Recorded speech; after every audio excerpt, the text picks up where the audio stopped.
Bonsoir à toutes et tous. Je suis à mon tour ravi d'être parmi vous et avant de commencer mon intervention, je voudrais adresser un chaleureux message de remerciement à nos amis, nos camarades de Daelen pour avoir organisé cette initiative.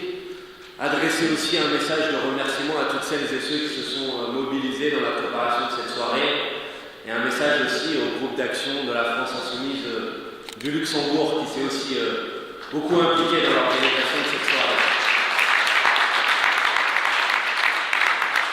Laïla disait à juste titre que ces initiatives, elles sont importantes parce qu'elles démontrent la dimension, l'aspect internationaliste des combats que nous menons en France, au Luxembourg et dans l'Europe tout entière. Nous avons des préoccupations communes, nous avons des revendications communes, nous avons des mobilisations communes. Et nous avons en particulier en ce moment une mobilisation commune qui est ces marches des jeunes, des collégiens, des lycéens pour le climat, pour l'urgence climatique qui existe en France comme elles existent au Luxembourg et comme elles existent dans l'ensemble de l'Union européenne. Et ces marches, cette jeunesse qui se mobilise et qui dit non, l'écologie, c'est pas seulement l'écologie des petits pas et des comportements individuels. L'écologie et la question qui est posée, c'est la question du système dans son ensemble. Dans ces mobilisations, on lisait des slogans. Changer. Je ne sais pas si ça marche mal. Là, sinon, je vais parler là. Là, c'est mieux? Ouais. Ces mobilisations communes en France, au Luxembourg, contre l'urgence climatique, si vous avez lu les slogans, les pancartes qu'on peut y voir de cette jeunesse qui se mobilise, c'est changer le système, pas le climat. Si le climat était une banque, on l'aurait déjà sauvé. Écologie libérale, mensonge du capital. Voilà les slogans qui sont portés aujourd'hui par cette jeunesse. Cette jeunesse qui vient nous voir et qui nous dit non, nous n'acceptons pas d'être la génération qui ne pourra pas vivre demain dans un écosystème compatible avec la vie humaine. Parce que vous, les générations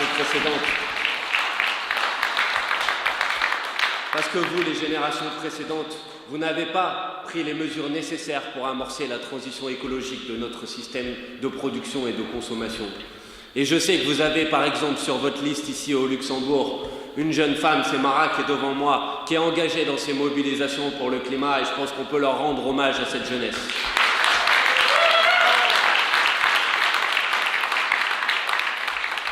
Ces mobilisations, elles sont importantes et elles rentrent en résonance avec tous les travaux qui ont été faits par les scientifiques ces dernières années, notamment le groupe d'experts internationaux sur le climat. Que nous dit le GIEC aujourd'hui ?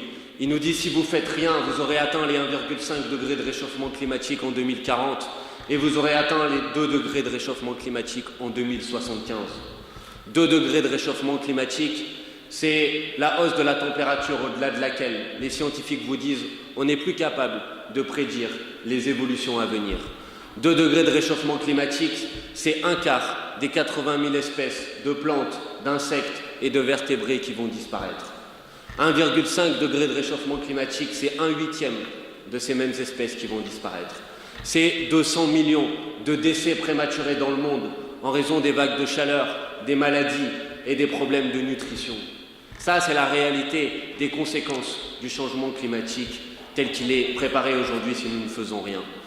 La France et un certain nombre de pays ont signé les accords de Paris sur le climat. Les accords de Paris sur le climat disent nous voulons faire en sorte de limiter la hausse de la température à 1,5 degré de réchauffement climatique. Vous avez vu déjà que ce n'est pas une situation idéale. Mais le GIEC nous dit que si nous voulons respecter ces engagements des 1,5 degrés de réchauffement climatique, alors nous devons entamer la baisse des émissions au niveau mondial de gaz à effet de serre. Que cette baisse des émissions de gaz à effet de serre doit commencer en 2020. En 2020, pas en 2030, pas en 2040, pas en 2050. En 2020, l'année prochaine, doit être le pic mondial des émissions de gaz à effet de serre si on veut tenir les objectifs qui sont les objectifs des accords de Paris. Alors qu'est-ce qu'on attend ? Alors ça suffit, celles et ceux qui nous disent que l'écologie n'est pas la priorité et qu'on a d'autres problèmes à résoudre. Ça suffit, celles et ceux qui disent qu'on ne peut pas agir. Ça suffit, celles et ceux qui sont en train de sacrifier l'avenir de nos vies, l'avenir de nos générations futures, parce que demain, nous serons dans un écosystème qui n'est pas compatible avec la vie humaine. Agir, c'est tout de suite, c'est maintenant. Agir, c'est pas seulement multiplier les comportements individuels vertueux, bien sûr qu'ils sont nécessaires. Agir, c'est s'attaquer au système dans son ensemble. Agir, c'est introduire, c'est ce que nous proposons, la règle verte dans les textes et dans les mécanismes qui régissent aujourd'hui le fonctionnement de l'Union européenne, substituer à la règle d'or la règle verte qui fait qu'on ne prend pas davantage à la planète que ce qu'elle est capable de régénérer chaque année. Voilà une mesure que nous portons dans ces élections européennes et que nous vous proposons de porter ensemble. Agir, ça veut dire planifier la transition de notre modèle de production et de consommation. Agir, ça veut dire planifier la transition énergétique nécessaire en fixant un objectif qui est qu'en 2050, on soit à 100% d'énergie renouvelable en France et en Europe et au Luxembourg. Et c'est possible de le faire et c'est indispensable si on veut en finir avec les énergies carbonées. Si on veut tourner la page du nucléaire qui met nos vies et nos économies et nos écologies en danger, oui, bien sûr, vous savez que vous, au Luxembourg, ici, vous connaissez les conséquences d'un accident nucléaire dans la centrale de Cattenom si on ne la ferme pas le plus rapidement et le plus vite possible. Voilà l'objectif qu'on doit fixer. Et je dis aux citoyens et aux citoyennes du Luxembourg que si vous voulez remplir cet objectif de fermeture de cette centrale, vous avez plutôt intérêt de voter pour des forces politiques qui sont proches, des forces politiques qui en France défendent la sortie du nucléaire comme la France insoumise, plutôt que de voter pour des forces politiques qui sont proches de Emmanuel Macron, de la droite ou des sociodémocrates qui en France ne veulent pas tourner la page de cette industrie terrible et de cette énergie terrible du nucléaire. Voilà ce que nous devons faire demain, amorcer cette transition de 100% d'énergie renouvelable, amorcer la transition de notre modèle agricole pour développer une agriculture qui soit une agriculture paysanne, débarrasser des pesticides et du glyphosate qui nous empoisonnent, une agriculture qui soit respectueuse de notre santé, respectueuse des conditions de vie des agriculteurs, respectueuse aussi des animaux qui souffrent beaucoup trop dans cette agriculture intensive, de ces fermes des 20 000 porcs, des 40 000 vaches, des 200 000 poules ou poulets qu'on a en France et que vous avez sans doute aussi ici.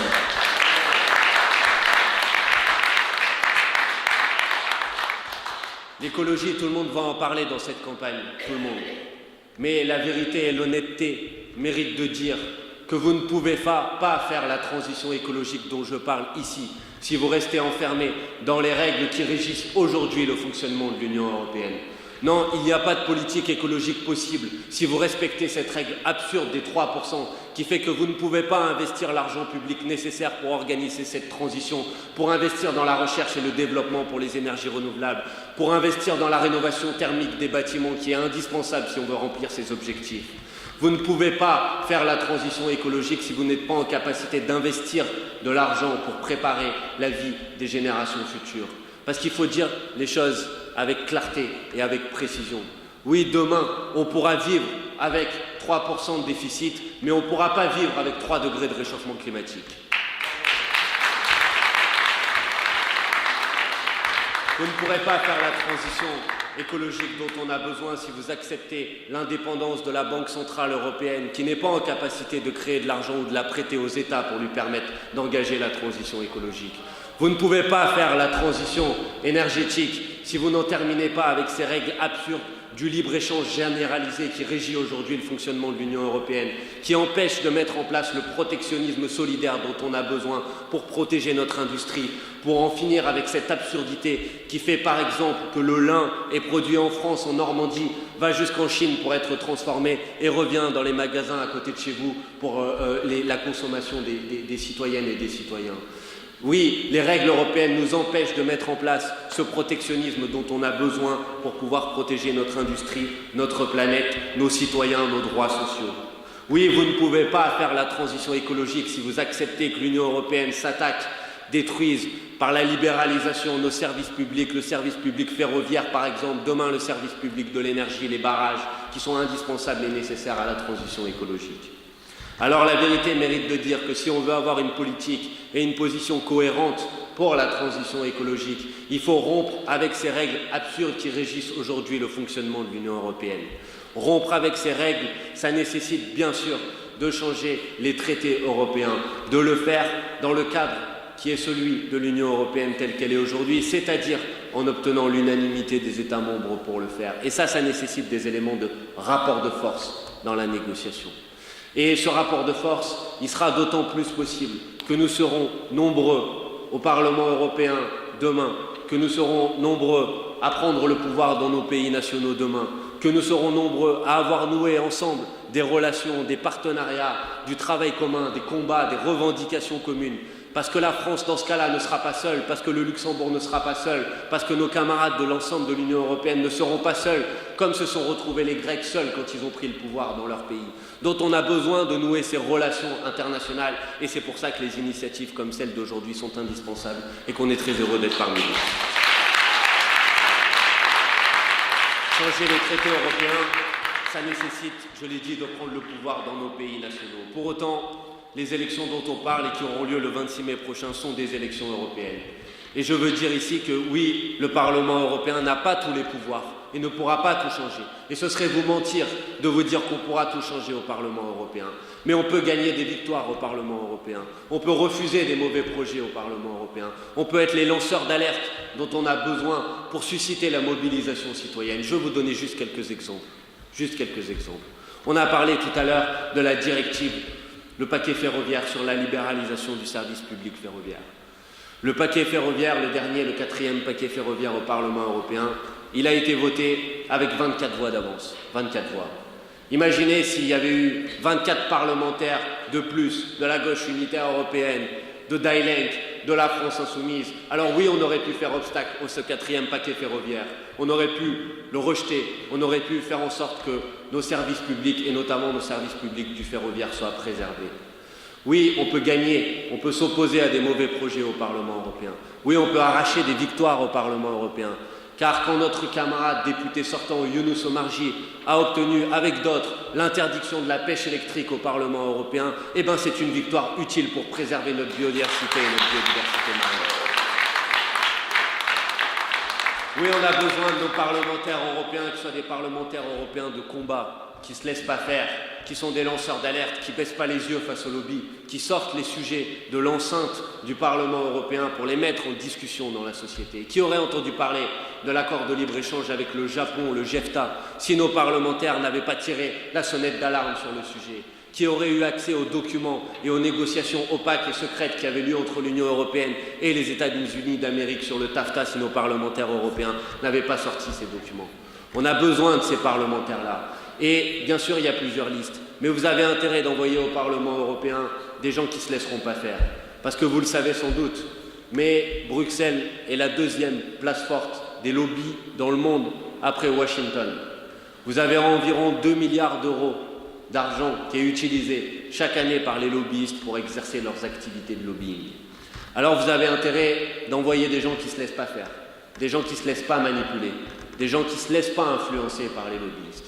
Et vous avez sur la liste de la France insoumise, sur la liste de Die Linke, sur la liste de nos partenaires au sein de l'Union européenne, des têtes dures, des gens qui ne se laissent pas faire. Je vous donne quelques exemples. Sur la liste de la France insoumise, notre tête de liste, Manon Aubry, est une personne qui depuis 5 ans se bat à la tête d'une grande ONG française contre la fraude et l'évasion fiscale. Vous savez que ça ne se laissera pas faire et que ça ne se laissera pas marcher sur les pieds. Nous avons sur notre liste de la France insoumise Anne-Sophie Pelletier, qui a fait une grève de 117 jours dans un EHPAD parce qu'elle n'était pas d'accord avec la manière avec laquelle on traitait les personnes âgées. Vous avez sur la liste de la France insoumise Gabriel Amar qui se mobilise contre la privatisation de l'eau et pour qu'on reconnaisse qu'il existe des biens communs en Europe qui ne doivent pas être soumis aux impératifs du marché. Vous avez Laïla Chaibi, vous avez Marina Mesure, une syndicaliste française qui est mobilisée contre la directive du travail détaché qui fait que vous pouvez aujourd'hui avoir en Europe des gens qui travaillent en payant leurs cotisations sociales dans leur pays d'origine. Vous avez à Die Linke nos camarades David, Carole, Anthony, Mara, Gary, Sandrine qui ont montré dans leurs engagements leur combativité et le fait qu'ils ne se laisseront pas faire par les lobbyistes. Et bien sûr, ils ne pourront pas tout changer demain au Parlement européen. Mais ce dont vous pouvez être sûr, c'est qu'ils ne se laisseront pas influencer, que les engagements qu'ils prennent devant vous, ils les respecteront demain au Parlement européen. Pour conclure, je voulais vous dire que nous, les Luxembourgeois, les Français, nous avons finalement beaucoup de choses en commun. Nous avons des vies en commun, 90 000 Français viennent chaque jour travailler ici au Luxembourg. Nous avons une part de l'histoire en commun, cette histoire de la résistance, et je sais que ces mots, en ce jour, aujourd'hui, résonnent d'un son particulier ici au Luxembourg. Nous avons une planète en commun, nous avons une culture en commun, ces vins de Moselle que nous partageons par exemple. Et j'espère que demain nous aurons aussi un groupe en commun au Parlement européen. Merci.